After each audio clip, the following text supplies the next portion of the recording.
Bismillahirrahmanirrahim. Assalamualaikum warahmatullahi wabarakatuh.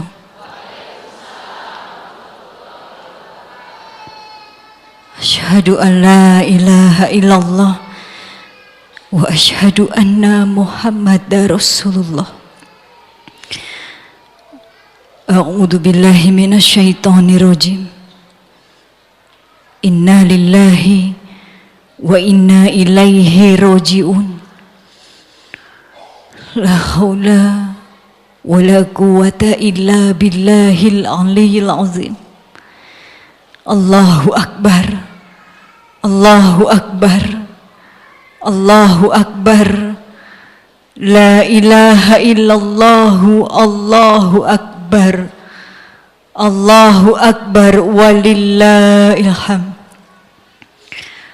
Subhana malikil kudus, subhana malikil kudus, subhana zil mulki wal jabarut, subhana zil mulki wal jabarut, subhana zil izzati wal azamati wal kudratihi wal haibatihi was sultan wal a'lai wal gibriyai wal jabarut wal jalali wal jamali wala yamutu wala yafutu abadan. Subuhun kudusun rabbuna wa rabbul malaikati wa ruh. Subuhun kudusun rabbuna wa rabbul malaikati wa ruh. Subuhun kudusun rabbuna wa rabbul malaikati wa ruh. Subhanallah, alhamdulillah, la ilaha illallah, Allahu akbar, la haula wa la quwwata illa billahil aliyyil azim. Allahumma salli ala sayyidina Muhammad. Allahumma salli ala sayyidina wa habibina wa syafi'ina wa maulana Muhammadin wa ala alihi wa sahbihi ajma'in, amma ba'du. Alhamdulillahirrahman. Alamal Qur'an, khalaqal insana 'allamahul bayan. Allahumma salli wa sallim wa barik ala Muhammadin wa ala alihi wa sahbihi ajma'in.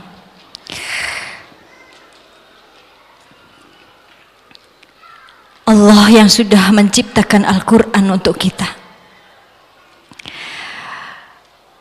hudalinnas, petunjuk untuk manusia, hudalil muttaqin, petunjuk untuk orang-orang yang bertakwa.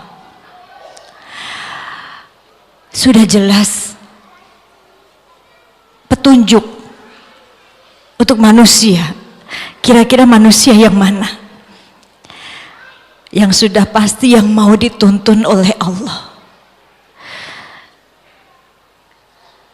Kalau kita kepengen Allah ridho sama kita, simple sebenarnya. Kira-kira kitanya ini ridho enggak? Dihukumi semua hukum yang ada di dalam Al-Quran, semua ayat yang sudah tersurat, ridho enggak? Kalau ridho, Allah ridho. Jangan kita bilang ridho tapi kita pilih-pilih ayat. Saat kita baca ayat yang enggak sesuai dengan diri kita, kita benci ayat itu. Pada itu semua hukum dari Allah, bukan manusia yang buat. Kadang manusia masih suka pilih-pilih ayat. Kita ridho enggak saat Allah meminta kita untuk taat? Ridho enggak kamu aku suruh taat? Ridho Allah ridho. Ridho enggak kamu saat aku meminta membuat hukum tentang menutup aurat? Ridho enggak kamu aku suruh tutup aurat? Kalau ridho, Allah ridho sama kita. Jadi ini petunjuk kepada manusia yang mau dituntun oleh Allah. Tuntun kemana? Yang sudah pasti jalan keselamatan. Manusia diberikan jalan oleh Allah. Saat kita melihat di depan ada gunung, dari jauh terlihat indah sekali gunung itu. Hati kepengen sekali kita sampai ke sana memuji. Ya Allah, Engkau yang maha indah, Engkau ciptakan dunia ini dengan keindahan. Lalu saat kita terus berjalan mau menuju gunung itu, di tengah perjalanan gak seindah yang kita bayangkan saat kita melihat sesuatu yang indah. Di tengah perjalanan kita menemui jalannya rusak, terjal, banyak batu. Belum bertemu dengan binatang-binatang buas. Saat kita sudah kelelahan, hawa nafsu mendorong kita ngapain jauh-jauh ke sana.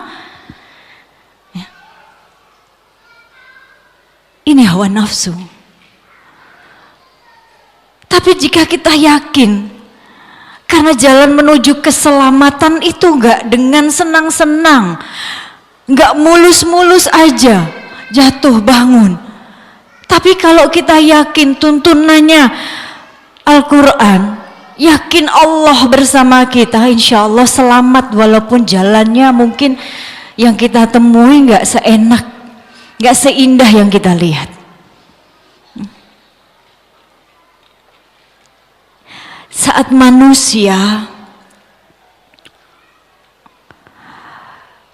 sudah yakin dengan yang tersurat, maka dia mampu memahami yang tersirat. Saat dia mampu sudah meyakini dengan hukum-hukum yang ada di dalam Al-Quran, maka dia akan menghargai yang tersirat. Kita lihat Rasulullah Sallallahu Alaihi Wasallam saat di Gua Hiro. Kalau Allah buka rahasia Gua Hiro, ya, kalau Allah buka rahasia Gua Hiro, ada apa di Gua Hiro? Semua manusia akan berbondong-bondong naik ke atas sana.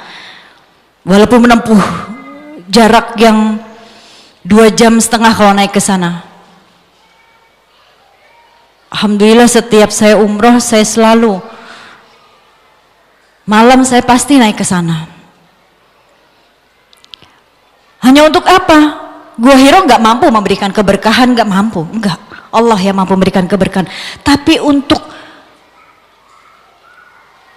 bagaimana kita memasukkan, mengingat kembali saat seorang kekasih Allah duduk sendiri di sana. Kalau Allah buka rahasia Gua Hiro, semua berbondong-bondong. Kenapa Al-Quran wahyu turun di Gua Hiro? Kenapa nggak di Ka'bah aja? Ya. Dan saat itu malaikat Jibril menampakkan wujudnya. Ini semua rahasia Allah, ada apa? Dan salah satunya nanti, Gua Hiro itu salah satu gunung yang akan berada di surga. Jika kita sudah mampu ayat Allah kita masukkan ke dalam hati kita, kita akan mengaplikasikan dalam hidup, maka kita akan tahu, mampu melihat yang tersirat, dan kita menjadi orang-orang yang sangat-sangat hati-hati. Karena Rasul katakan, jika engkau menjadi orang yang sangat warok itu hati-hati, maka engkau akan menjadi manusia yang paling baik ibadahnya dibanding orang-orang yang sudah baik ibadahnya. Karena ibadah itu perlu kehati-hatian. Ya. Ibadah perlu kehati-hatian. Segala sesuatunya kalau dikembalikan kepada ibadah karena Allah, pasti akan hati-hati. Kalau karena Allah, ya, bukan karena makhluk. Kalau karena makhluk mah kita kepengennya dilihat makhluk aja. Sok khusyuk, sok tenang, tapi cuma pengen dilihat makhluk. Buat apa? Saudaraku yang dimuliakan Allah, kalau bukan karena Allah pagi ini yang memberikan kita nikmat, kalau bukan karena Allah yang masih terus membalas dosa-dosa kita dengan beribu-ribu kenikmatan, gak mungkin kita duduk di sini.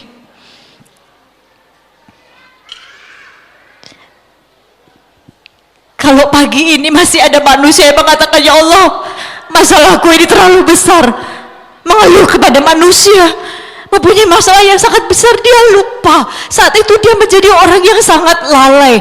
Dia lupa mempunyai Allah yang maha besar. Minta sama Allah dengan kebesarannya. Minta apa? Meminta rahmat. Besarkan aku dengan rahmat-Mu, besarkan aku dengan ampunan-Mu. Kita punya Allah yang maha besar. Innallaha ala kulli syai'in qadir, segala kuasanya ada di tangan Allah. Manusia gak punya kuasa apapun.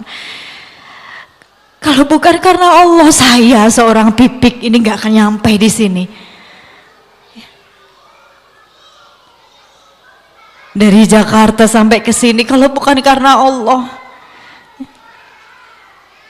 nggak mungkin. Saya yang bodoh ilmu ini, apa yang harus saya bagikan? Gak ada.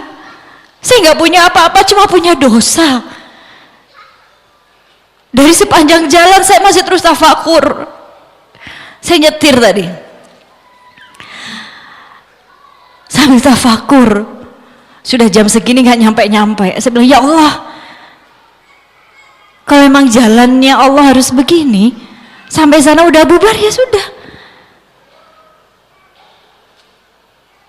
Kadang apa yang kita pikirkan menurut kita baik, belum tentu menurut Allah baik.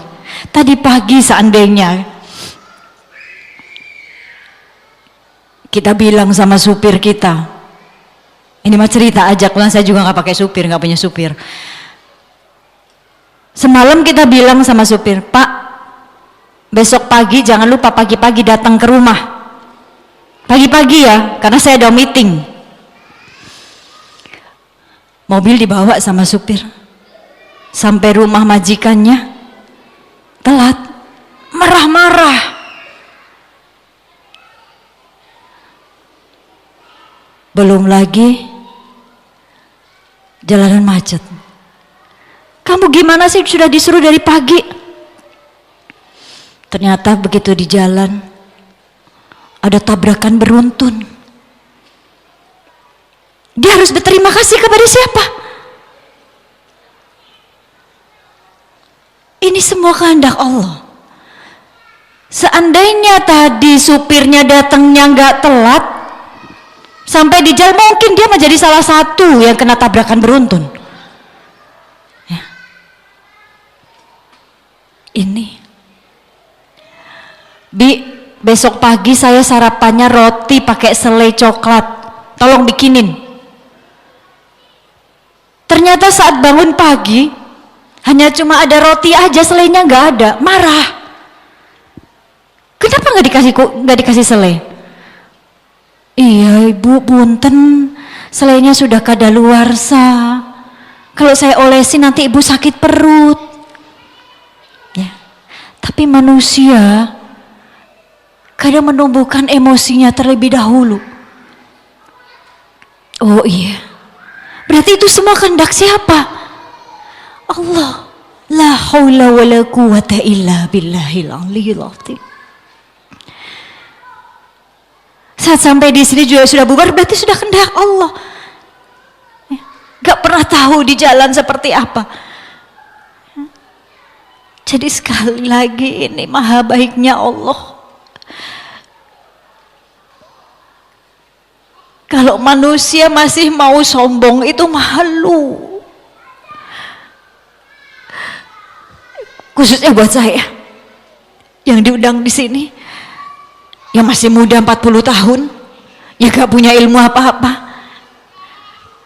Kulil haqqa walau kana murran, sampaikan yang hak walaupun mungkin gak enak didengar, bukan hak saya. Orang saya bodoh, bukan ustazah. Malu sebenarnya juga diundang di sini. Dakwah itu mengajar. Nah, saya nggak bisa ngajar. Saya cuma ngajak diri saya, ngajak semuanya, yuk. Mau kemana lagi tujuan kita? Dunia atau akhirat? Kalau tujuan kita akhirat, banyak-banyak nangis selama di dunia. Nangis apa? Soal masalah kita? Enggak. Nangis apakah amal kita seandainya besok atau sore ini Allah ambil nyawa saya, amal saya cukup buat perjalanan yang sangat-sangat jauh yang akan saya tempuh setelah kematian saya. Jangan-jangan saya nggak punya amal selama 40 tahun hidup di dunia. Habis amal saya, bangkrut saya. Padahal selama 40 tahun sholat iya, tahajud iya, duha iya, puasa Daud iya, sunnah iya, sedekah iya. Tapi bisa ditimbang sama Allah, nanti saya nggak punya amal apa-apa. Maka sampai saat ini manusia yang hanya punya dosa ini kalau nggak bersyukur sama Allah,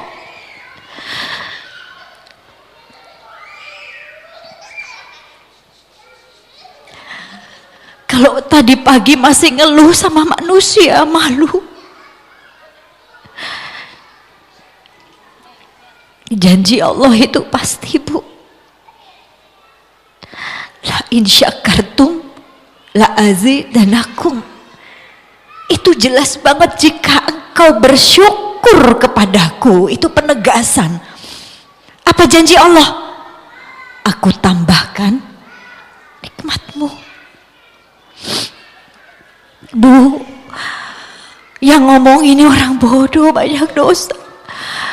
Kalau seandainya dosa-dosa itu ditampakkan sama Allah, dari mata saya mengeluarkan kotoran yang sangat menjijikkan, yang sangat bau, dari telinga saya, dari lisan saya, tangan saya, kaki saya, gak ada yang mau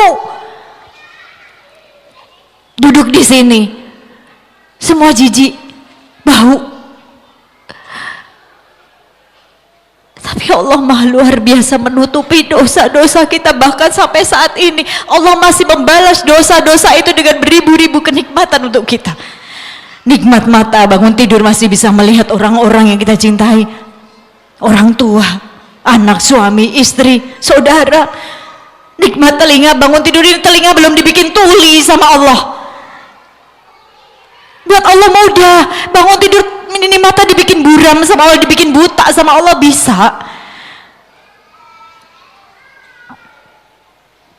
Bangun tidur telinga dibikin tuli juga bisa sama Allah. Bangun tidur ini mulut gak mampu mengeluarkan suara juga bisa, pita suara jadi rusak sama Allah. Bangun tidur tangan ini dibikin kaku sama Allah, stroke juga bisa. Ya Allah ya Rabb, fabi ayyi ala'i rabbikuma tukadziban. Nikmat yang mana lagi yang mau kita dustakan dari diri saya?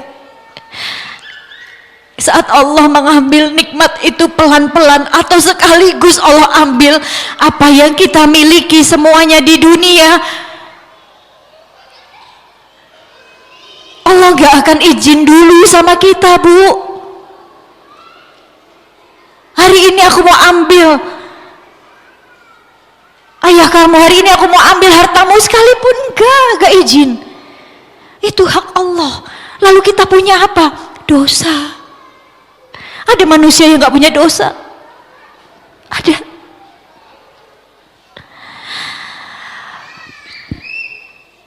Ya Allah,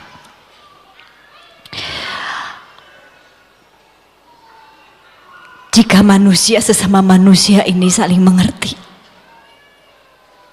dia mampu menjaga dirinya, tujuan hidupnya dia ke akhirat, maka kita yang di sini akan saling mengingatkan, berpegangan tangan, gak akan terpecah belah.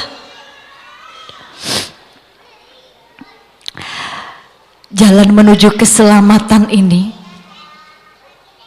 harus dilalui, Bu, dengan tangisan, kesusahan.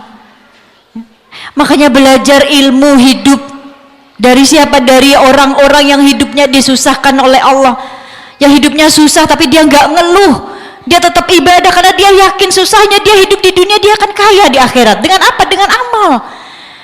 Gak kayak saya yang saya ngeluh terus. Saat Allah uji kepada diri kita, hidup yang penuh dengan ujian, jangan merasa beriman, mengaku beriman kalau kita nggak mau diuji, Bu. Allazi khalaqal mauta wal hayata liyabluwakum ayyukum ahsanu amalan wa huwal azizul ghafur. Dialah Allah yang menguji hidup mati kita. Untuk apa ujian ini? Liyabluwakum ayyukum ahsanu amalan. Hanya untuk melihat sejauh mana amalan terbaikmu dari ujian ini. Yang endingnya Allah panggil kita, ya Tuhan nafsu mutmainnah, irji'i ila rabbiki radiyatan mardiyah fadkhuli fi ibadi wadkhuli jannati. Hai jiwa-jiwa yang tenang, kata Allah, kembalilah kepadaku dengan hati yang ridho. Hatinya selamat. Hati yang selamat itu yang seperti apa sih kolbun salim ini? Hatinya nggak penuh dengan benci, dengki, sombong, hasad, iri. Gak ada penyakit-penyakit hati. Dan aku ridho, kata Allah, masuklah ke dalam surgaku. Rugi, Bu, kalau saat ini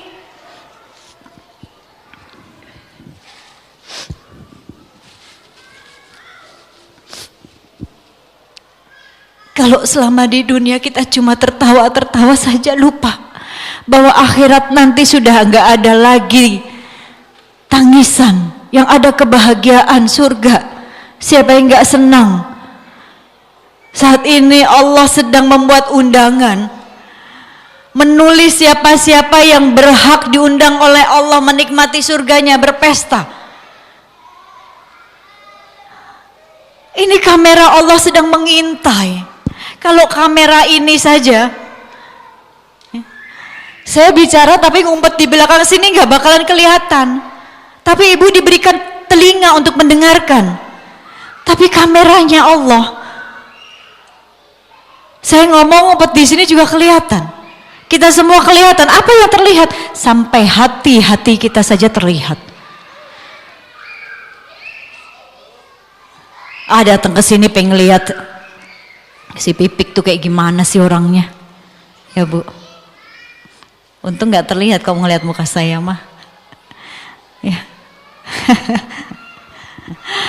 Luruskan niat, biar dosanya nggak ke saya. Makanya dalam hidup, Bu, dua hal yang harus kita ingat dan dua hal yang harus kita lupakan. Kalau saya sih mah ya, bukan bermaksud untuk mengajari, enggak. Apa yang harus kita ingat? Dua. Ingat kebaikan orang lain terhadap diri kita, supaya muncul di sini itu rasa syukur. Allah kirimkan orang-orang untuk masih berbuat baik sama kita. Tugas kita pun juga berbuat baik.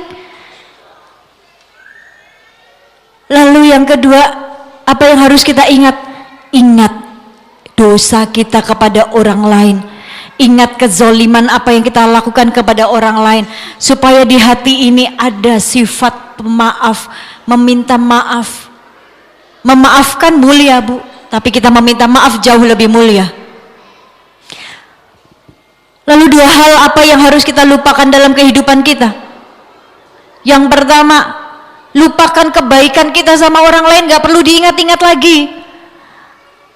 Tapi kan tiap bulan Umi saya tuh bangun masjid ini, bantuin. Saya nyantunin yatim loh tiap bulan. Kok nama saya nggak disebut-sebut? Ya Bu, nanti jadinya ria, nggak ikhlas. Ikhlas itu apa? Ikhlas itu rahasia di balik rahasia. Allah katakan ikhlas itu rahasia di balik rahasia. Hanya aku dan hati hambaku yang tahu. Ikhlas bukan di mulut. Insya Allah saya mah ikhlas mau diomongin apa aja. Tapi kesel. Sambil melotot ngomongnya. Saya mah ikhlas mau kayak gimanain juga. Tapi Allah yang meneropong. Maka saat Abdurrahman bin Khauf bertanya kepada Rasulullah, apa itu ikhlas? Rasul gak mampu menjawab. Sejatinya ikhlas aku akan tanyakan kepada malaikat Jibril. Dan malaikat Jibril pun saat ditanya dia akan bertanya kepada Allah, apa itu ikhlas? Rahasia di dalam rahasia. Hanya aku dan hati hambaku. Hati yang mana? Qalbun salim. Cuma Allah dan hati kita aja yang tahu gimana ikhlasnya.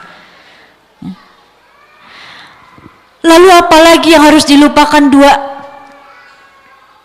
Lupakan kezoliman orang lain terhadap diri kita, gak perlu diingat-ingat. Yang ada nanti benci terus sama orang, dendam. Buat apa, Bu? Meninggal bawa dosa, orang lain meninggal bawa dendam. Saat Rasulullah bertanya kepada sahabatnya, wahai sahabatku, siapakah orang yang bangkrut itu?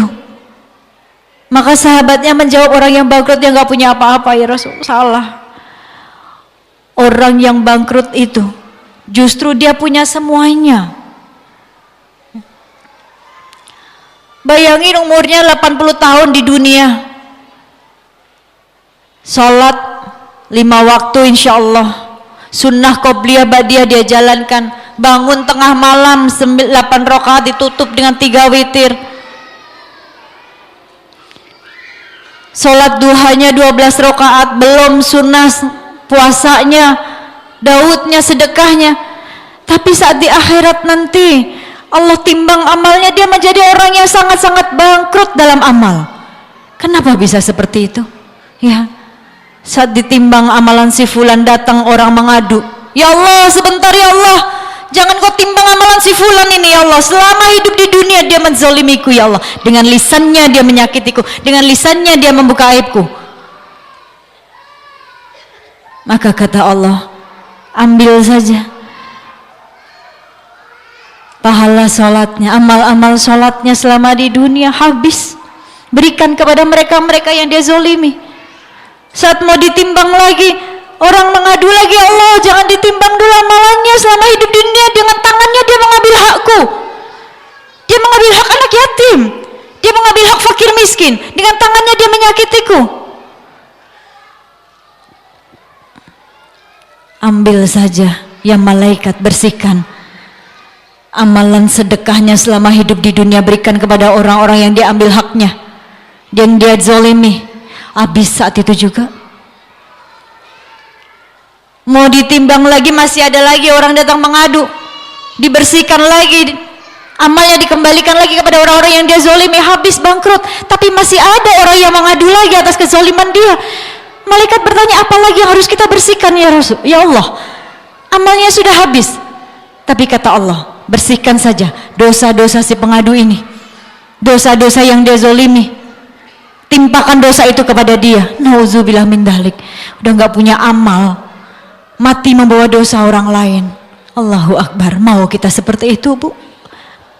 Buat apa? Mari saat ini, tinggal berapa hari lagi kita Ramadan? 2 hari. Bagaimana 2 hari ini mulai kita ajak diri kita untuk bertafakur setiap menitnya, terus dimanapun berada tafakur, sampai enggak nanti umur kita 2 hari. Minta sama Allah, jadikan Ramadan ini tempat belajarnya diri kita, sampai nanti puncak kemenangannya itu bukan kemenangan kita mampu puasa 30 hari, enggak. Tapi menangnya bagaimana dari proses ini semua. Berkelanjutan, akhlak kita seperti apa. Saat kita puasa, kita belajar menahan sabar, menahan hawa nafsu, bagaimana kita harus sabar. Nah endingnya, menang gak kita nanti dari kata-kata sabar ini? Masih bisa sabar gak? Jadi Ramadan ini tempat belajar dari sekarang. Mulai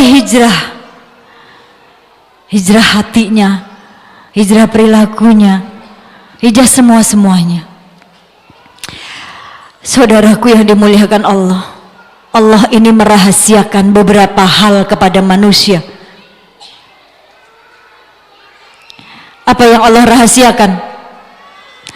Yang pertama, Allah merahasiakan ridhonya atas amal yang dilakukan oleh hambanya. Maksudnya gimana Allah merahasiakan ridhonya atas amal yang kita lakukan? Jangan menyepelekan amal. Jangan kita merasa ahli ibadah, kita sombong dengan amal kita, tapi ternyata menjadi sebuah kebangkrutan. Tapi ternyata amal itu nggak ada ridho Allah. Makanya Allah merahasiakan amal atas setiap, Allah merahasiakan ridho atas setiap amal yang kita lakukan. Contoh yang simpel saja, seorang pekerja malam yang mungkin dia sendiri menganggap dirinya hina, atau kadang kita melihat mereka, kita menganggap mereka hina, tapi dari satu amalan yang sepele, yang hanya memberikan minum kepada anjing yang saat itu haus, di tengah padang pasir mengambil minumnya, mengambil airnya juga susah, dengan susah payah, tapi ternyata ada keridhaan Allah di situ, masuk surga.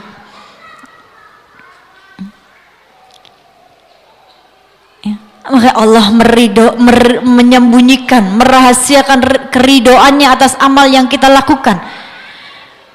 Lalu istri Harun ar-Rasyid, setiap malam itu dia mengundang 100 penghafal Al-Quran di rumahnya untuk membacakan Quran, dan dia hanya mendengarkan dan menangis. Allah mengatakan dia ahli surga, dia wanita ahli surga, dan orang-orang juga tahu amalannya apa. Dia selalu mendatangkan 100 penghafal Al-Quran di rumahnya. Oh, itu amalannya. Ternyata bukan itu yang menyebabkan dia menjadi ahli surga. Apa amalannya? Setiap azan berkumandang, beliau ini langsung menyikapkan seluruh tubuhnya, menutupi seluruh tubuhnya, bahkan rambutnya 3 helai yang keluar dia sikapin, dia tutupin. Karena dia mempunyai rasa malu kepada Allah. Saat azan Allah memanggilnya, di dalam keadaan auratnya terbuka, dia malu. Lalu bagaimana dengan kita? Kadang saat azan berkumandang aja kita lalai, masih entar-entar. Apalagi masih pengajian, udah azan masih selfie-selfie, udah azan masih foto-foto. Malu nggak kira-kira?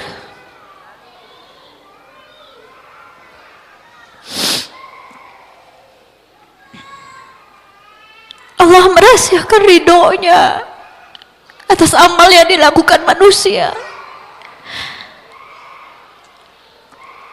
Di situ ternyata Allah ridho, itu yang menyebabkan dia masuk ke dalam surga.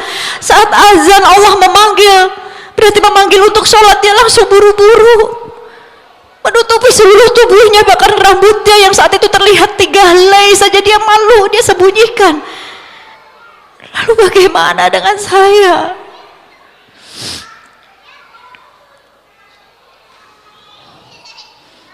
Lalu yang kedua, Allah merahasiakan murkanya atas kemaksiatan yang dilakukan oleh manusia. Apa maksudnya? Hati-hati dengan maksiat kecil. Ini kadang kita kepleset semua yang duduk di sini. Ngelihat orang, seandainya nih misalkan ada orang tiba-tiba datang, nggak pakai jilbab, pakai baju biasa, mungkin pakai rok pendek, duduk kepengen duduknya paling depan. Bohong kalau nggak mata kita ngeliatin dia terus. Ini orang mau kemana sih? Mau ngaji pakai baju begitu?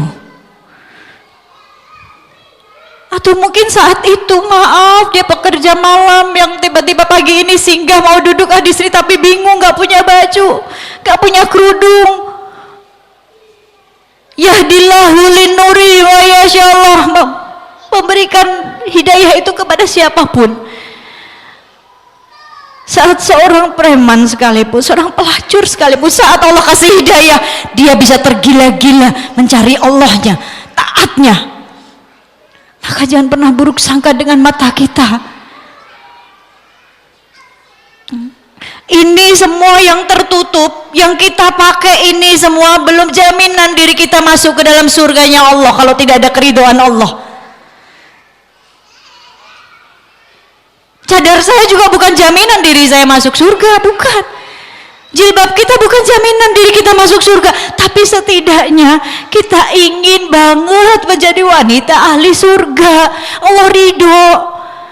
Tapi dari itu semua jangan menjadikan diri kita sombong, karena ingat Allah menyerahasiakan murkanya atas kemaksiatan kita. Maksudnya apa?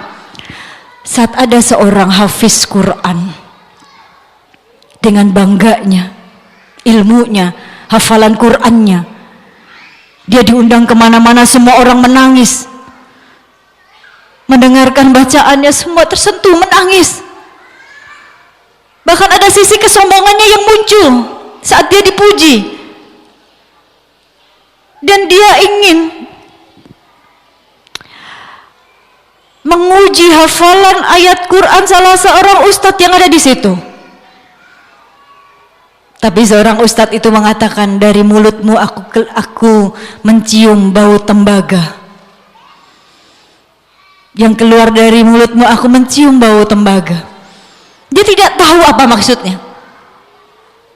Begitu pulang, saat dia mau membacakan Quran, satu ayat pun hilang dalam pikirannya, hilang dalam ingatannya. Berarti di situ Allah murka atas kemaksiatan yang dia lakukan, walaupun kecil. Tapi saat itu dia sedang bermaksiat. Apa kemaksiatannya? Sombong. Lalu bagaimana maksiat mata kita, maksiat telinga kita, maksiat lisan kita, tangan kita, kaki kita, kemaluan kita. Hal-hal yang kecil yang kadang kita gak sadar. Lalu Allah merahasiakan apa lagi? Allah merahasiakan wali-walinya, wali Allah di muka bumi ini. Gak ada yang tahu, yang duduk di pojok sampai di belakang sampai di atas. Mungkin ada wali Allah. Atau saat kita di luar ketemu sama pemulung yang udah tua rentak, tapi kita cuek. Jangan-jangan itu wali Allah yang untuk menguji diri kita. Mampu gak tangan ini memberi? Tanpa berburuk sangka. Jangan-jangan dia cuma acting lagi tuh, mau ngasih 1000 aja buruk sangkanya nauzubillah. Ya Bu, belajar ilmu hidup dari mereka.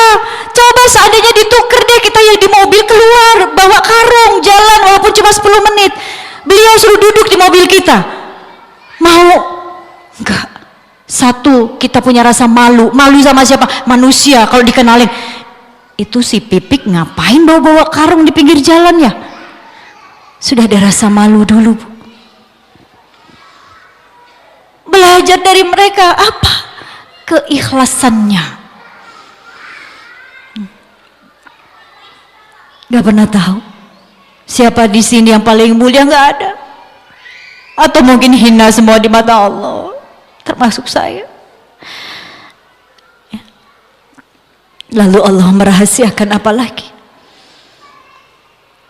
Allah merahasiakan kematian. Bagaimana umurnya, bagaimana keadaan matinya. Gak ada yang tahu. Bagaimana matinya seseorang itu gak ada yang tahu. Seorang penggibah, jika Allah ridho matinya saat dia bergibah, nauzubillah min dzalik. Seorang maksiat, dia mati dalam keadaan maksiat, auzubillah min dzalik. Maka minta sama Allah. Kita duduk di sini tuntut Allah, apa yang harus kita tuntut? Hidayah. Menuntut ilmu bukan mencari ilmu. Namanya kata-kata mencari itu kadang ketemu, kadang enggak. Kita cari dompet kita yang hilang atau apapun, kadang ketemu. Cari alamat, kadang enggak ketemu. Tapi kalau menuntut ilmu, kita cari ilmu, datang ke pengajian ini, enggak mau datang lagi, alirannya beda. Enggak mau datang lagi, yang ceramahnya kakek-kakek udah tua, kagak asik banget dah. Enggak mau datang lagi lah. Kalau datang ke pengajian itu kudu pakai dress code. Ya Bu, hari ini merah, besok biru, besok hitam, besok putih.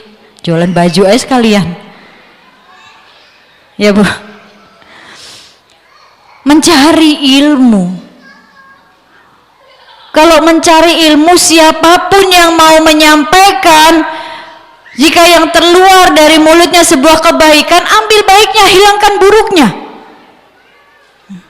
Tapi menuntut ilmu saat kita duduk di sini, apa yang kita tuntut?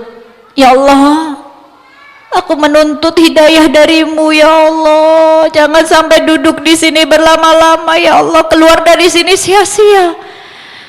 Gak ada peningkatan iman, gak ada peningkatan taat, gak makin takwa sama Allah, gak makin malu sama Allah. Kalau malu sebagian daripada iman. Nah, bagaimana kita untuk mengupayakan supaya iman kita nggak goyah? Ya harus punya rasa malu dulu, bukan malu lagi sama manusia, tapi malu sama Allah.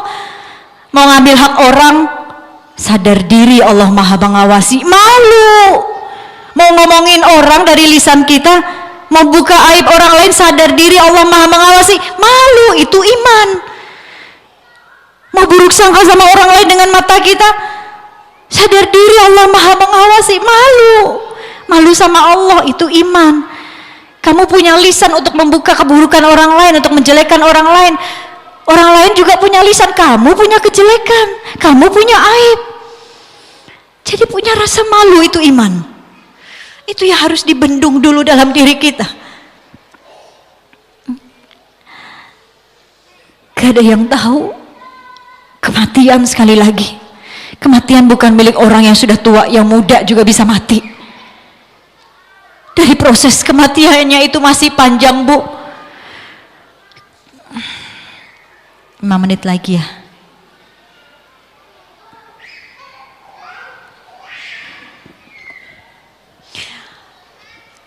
Dari proses kembalinya kepada Allah ini jalan yang panjang.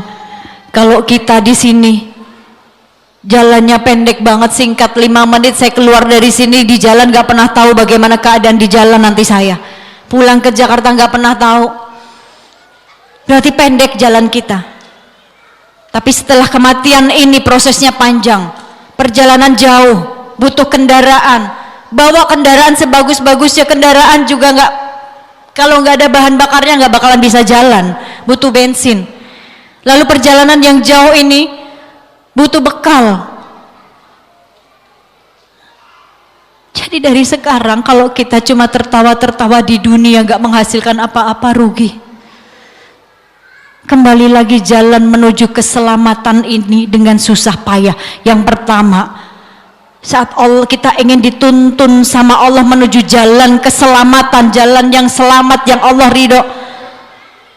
Yang pertama, ajakin diri kita untuk taubat dulu. Taubat bukan hanya istighfar saja Bu. Saat ini kita ngomongin orang, saat ini juga kita istighfar, karena yang kita omongin nggak seperti itu. Istighfar, ya Allah tadi saya salah ya Allah, besok begitu lagi. Itu nggak taubat namanya. Taubat itu bagaimana saat diri kita masuk ke dalam lubang yang kotor, badan kita kotor, semuanya ada orang menyelamatkan kita, membantu kita keluar dari lubang itu. Kita dibersihkan. Ada air, kita diguyur, dibersihkan, badan kita bersih. Kira-kira kalau udah bersih mau masuk ke lubang itu lagi nggak? Bodoh kalau mau masuk. Itu taubat dengan kesungguhan, dengan air mata, dengan menangis. Tidur itu mati kita sejenak, Bu. Makanya Rasul katakan sunnahnya sebelum tidur itu biasain ambil wudhu ya, Bu ya. Air wudhu ini bukan hanya sebatas wudhu saja. Dari air yang masuk ke dalam seluruh anggota tubuh kita, masuk ke dalam mulut kita, istighfar. Ya Allah, 24 jam tadi ini ngapain aja mulut saya ya Allah. Mungkin saya lalai zikir, saya lalai sholawat. Mulut ini cuma nyakitin orang aja. Istighfar. Semua. Setelah wudhu, sholat 2 rakaat. Baru istighfar situ. Doakan orang-orang yang membenci kita, sekalipun kita doakan. Doakan yang baik. Karena saat itu kita mendoakan orang yang menzolimi kita tanpa mereka tahu kita sedang mendoakan, di situ malaikat mengaminkan doa kita. Doa itu kembali lagi kepada kita. Kepengen mulia, muliakan orang lain, maka Allah akan muliakan kita. Tobat. Setelah tobat Allah pun uji lagi. Kita mau dituntun sama Allah menuju jalan yang penuh dengan selamat. Dengan taubat, ajak diri kita taubat. Setelah taubat, kita mencoba untuk memfakirkan diri kita di hadapan Allah. Ya Allah, siapa saya ya Allah? Apa yang saya punya ya Allah? Saya nggak punya apa-apa. Kita ini seperti debu, Bu. Debu ketiup angin juga hilang. Lalu apa yang kita punya? Saya punya Allah. Saya punya apa ya Allah? Sampai sekarang nggak punya apa-apa. Buat Allah mudah merampas semua, apapun yang kita miliki mudah. Membuat kita nol jadi fakir itu mudah. Maka saat kita sudah taubat, mencoba untuk memfakirkan diri, ya Allah, siapa saya?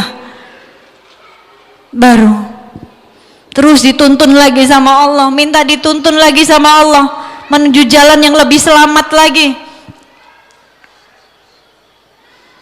Dengan mencoba apa? Penuh dengan kehati-hatian. Warokkan diri kita. Warok itu sifat kehati-hatian yang ada dalam diri kita. Langkahnya hati-hati. Kau harus hati-hati. Ya iya, kamu udah taubat.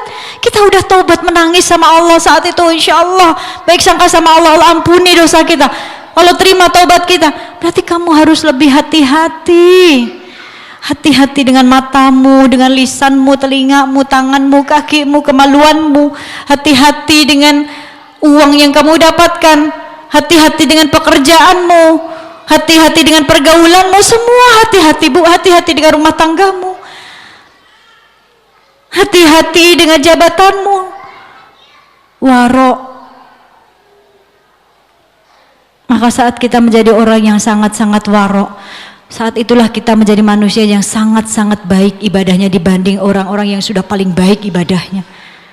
Karena penuh dengan kehati-hatian. Selanjutnya minta dituntun lagi sama Allah menuju jalan keselamatan kembali.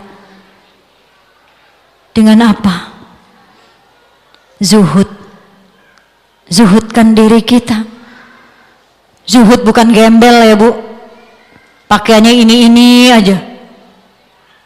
Bukan, zuhud bukan begitu. Zuhud bukan dari tampilan kita, tapi bagaimana kesadaran diri kita, kesederhanaan diri kita. Bukan terlihat dari pakaian, zuhud itu enggak.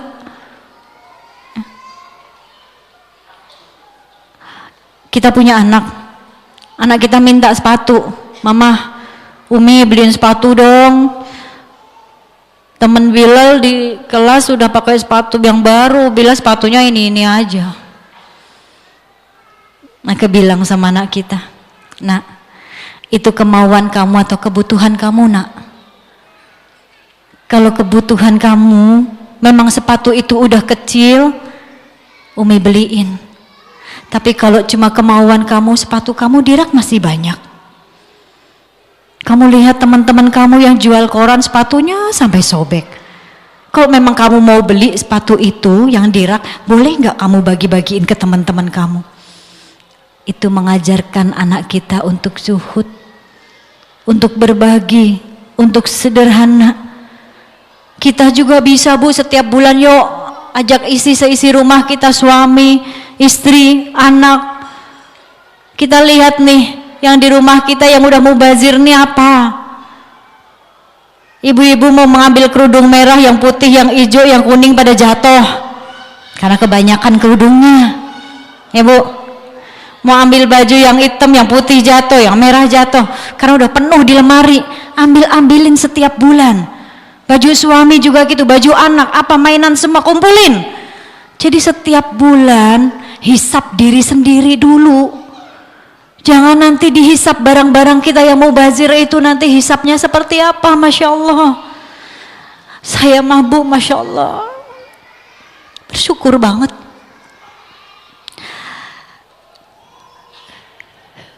Dihabisin sendiri sama Allah, Bu. Saat rumah kebakar itu habis semuanya, gak bersisa sama sekali, cuma pakaian yang melekat di diri saya, di diri anak-anak saya. Bukan saat itu saya menjadi orang yang sangat-sangat sombong, hidup dalam popularitas manusia, memuja-muja, mendewakan.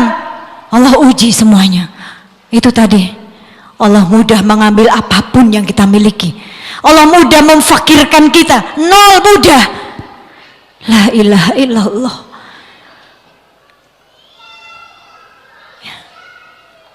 Jadi kita hisap dulu diri sendiri. Yang biasa ngoleksi A, B, C, D, tasnya yang gak kepakai, yang dipakai itu aja. Yuk, mendingan dijual, Bu. Duitnya kasih anak yatim, lebih berkah buat amal kita. Baju semuanya. Ini mengajarkan kepada anak-anak. Lalu minta dituntun lagi dari sifat kezuhudan kita, apa lagi? Tawakal. Kalau udah berani zuhud, kita tawakal sama Allah. Kalau sudah memberanikan memfakirkan diri, gak punya apa-apa, tawakal sama Allah. Tawakal bukan berarti diam aja, tapi yakin Allah yang mengatur semuanya. Hidup kita sudah Allah atur, gak usah ikut campur sesuatu yang sudah diatur sama Allah. Ikuti saja aturannya Allah, tenang. Tawakal, berserah diri, serahkan semua masalah kita kepada Allah. Pasrah diri, pasrahkan urusan duniawinya. Allah yang mengatur, Allah yang punya semuanya. Allah nggak pelit.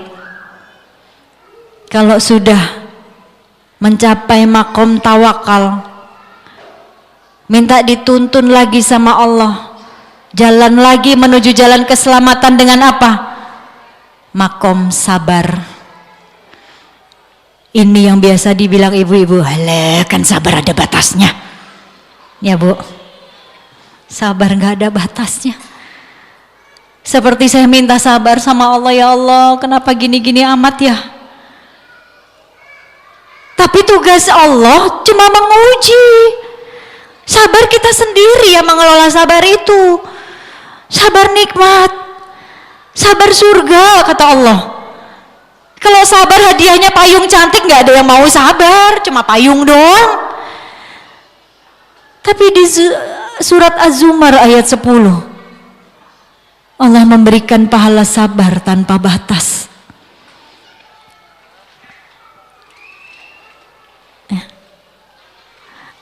Asal harus tahu artinya sabar dulu, Bu.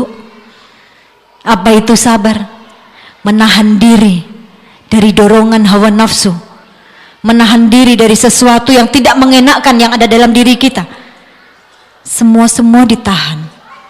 Hawa nafsu, menahan diri dari dorongan hawa nafsu berarti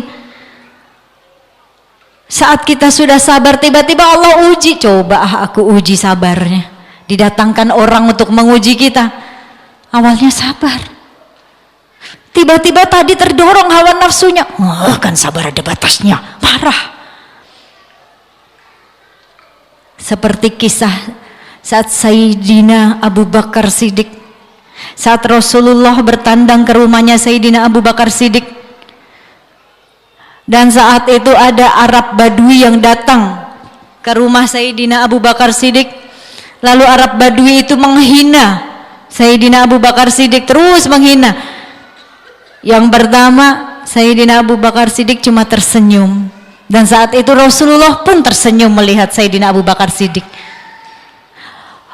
Lalu mencoba kembali, orang Arab Badui ini menghina kembali, mencaci lagi.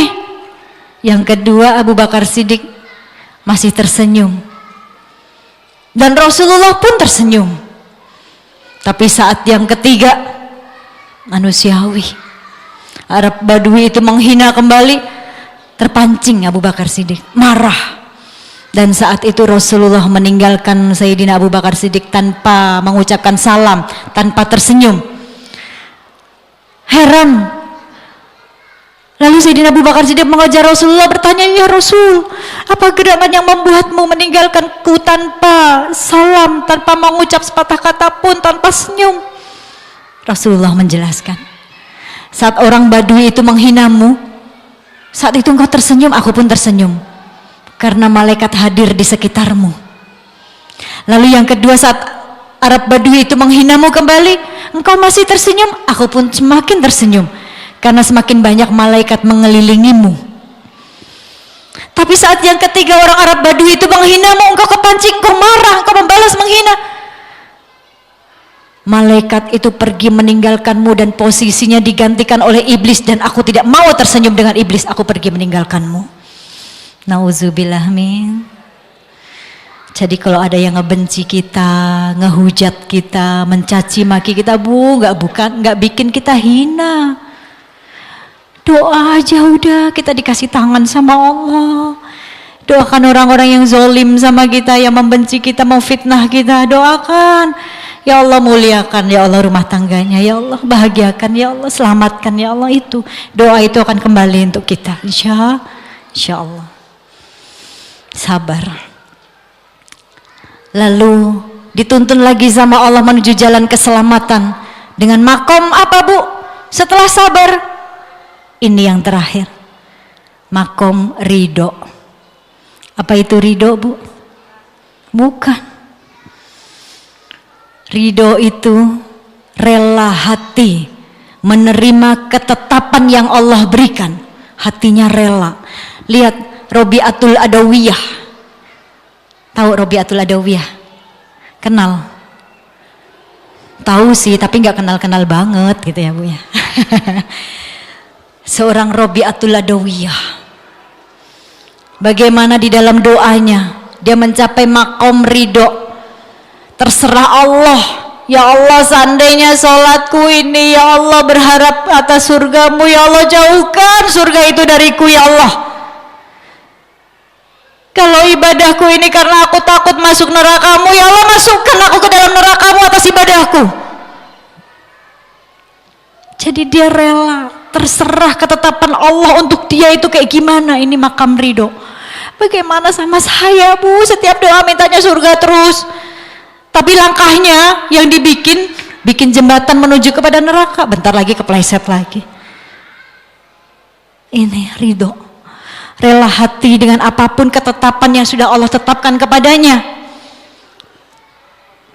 Itu makomnya. Yang kalau ini semua kita gali dalam diri kita, minta yakin Allah yang nuntun kita, Bu, insya Allah kita menuju jannahnya dengan selamat. Insya Allah. Sama, Bu, saya juga belum bener, jauh dari solehah. Pakai cadar karena orang suci, enggak. Ini hanya sebuah rasa malu saya saja, Bu. Kemarin saya baru pulang umroh, sebenarnya pakai ini udah kepengen lama.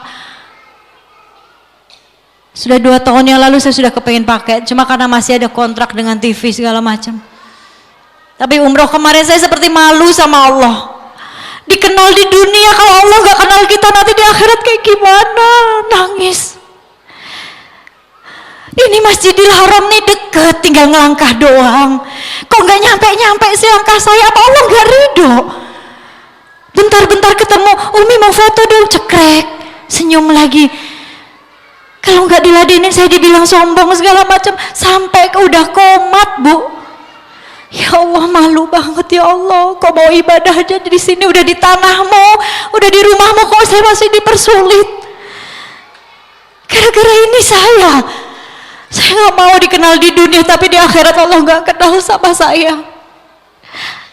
Akhirnya saat saya di Rodoh, Saya tersungkur mau diinjak-injak. Saya pasrah. Saya malu sama Allah. Kadang di masjid baca Quran ada orang jamaah ngelihat foto, berhenti dulu baca Quran, ya malu banget.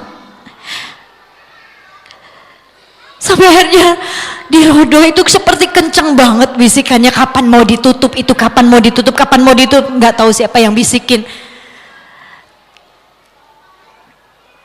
Akhirnya dari situ saya yakin, ya Allah, bismillah, berarti memang ini jawabannya.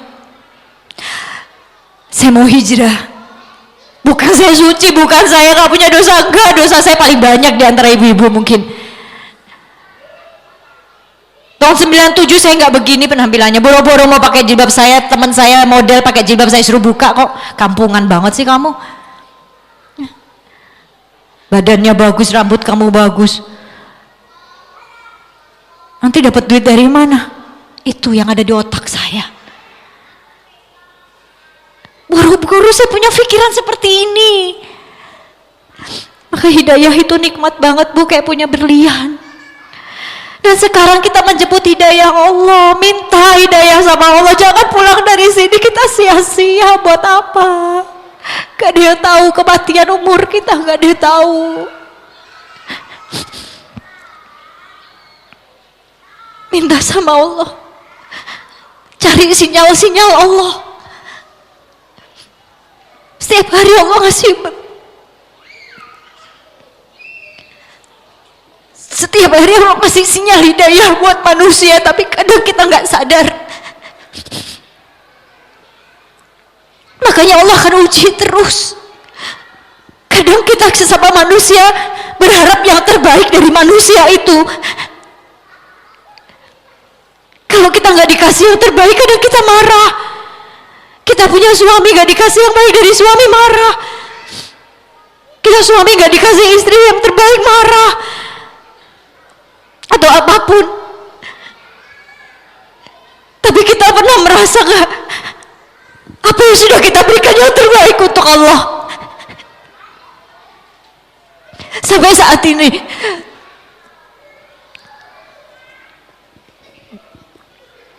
jadi itu Bu,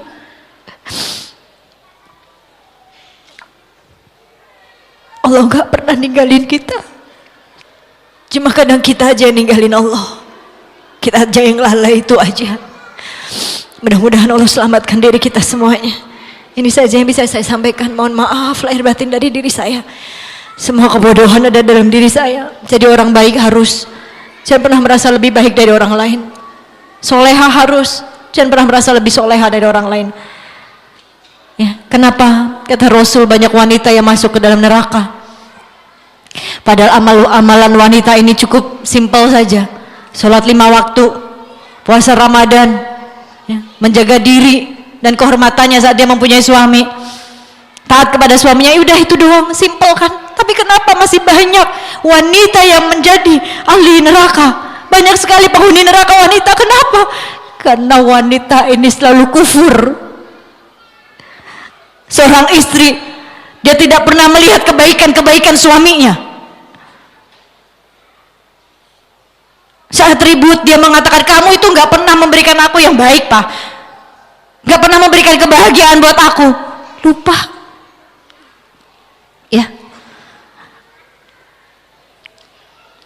Jadi ini nauzubillah min dalik, yuk kita bawa kendaraan diri kita masing-masing.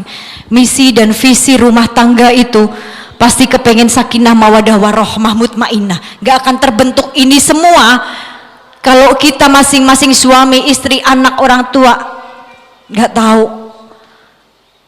At-Tahrim ayat 6, ku anfusakum wa ahlikum naron, jagalah dirimu dan keluargamu dari siksa api neraka ini. Kalau kita sudah menjalankan ayat ini, seorang suami buka ayat ini, tahu jagalah dirimu, diri saya sebagai seorang suami, bagaimana saya memimpin istri saya, memberikan ilmu untuk istri saya. Oh, seorang istri baca ayat ini, jagalah dirimu, diri saya sebagai seorang istri, bagaimana tugas saya untuk suami, untuk anak, untuk orang tua. Seorang anak baca ayat ini, oh bagaimana tugas saya sebagai anak untuk orang tua saya. Maka tercipta rumah tangga sakinah mawaddah warahmah, semuanya saling amal. Allah akan memberikan kebahagiaan, kesuksesan, keselamatan hanya dengan amal agama yang sempurna yang sudah dicontohkan oleh baginda Nabi Shallallahu Alaihi Wasallam. Insya Allah ini saja. Mohon maaf lahir batin keburukan ada dalam diri saya. Assalamualaikum warahmatullahi wabarakatuh.